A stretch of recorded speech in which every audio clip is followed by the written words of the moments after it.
grows, the other grows with it. That is what makes Philippine manufacturing weak, significant, and relevant year on year.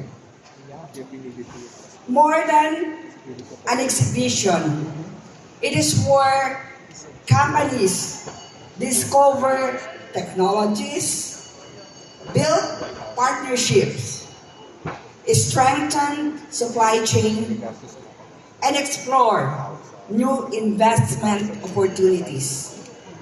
More importantly, it shows that we can achieve more when government and industry work together towards the same goal. That is exactly the momentum we want to sustain.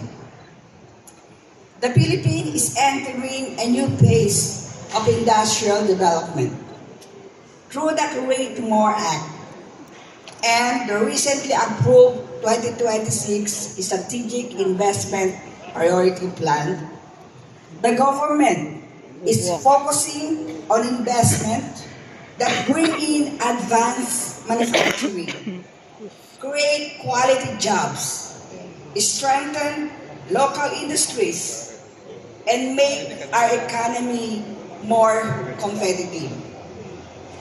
This is not something one agency can accomplish on its own. It requires a whole of government and industry approach, bringing together investment promotion agencies, national government agencies, local governments, industry associations, the academe, and the private sector. PESA is proud to be part of this collective effort. Since the beginning, facilitating the much needed investment into the country within our EcoZones program. And we are seeing encouraging results. In fact, the manufacturing industry remains PESA's largest sector and continues to drive our investment approvals, exports, and employment, accounting for more than 2 trillion pesos to overall PESA investment and creating more than 720,000 jobs.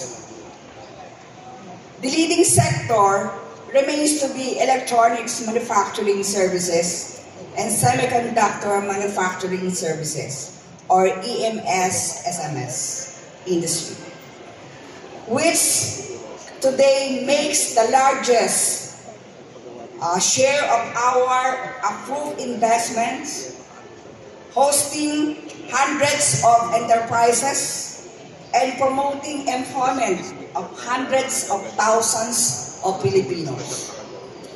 The automotive industry is another major engine of our exports.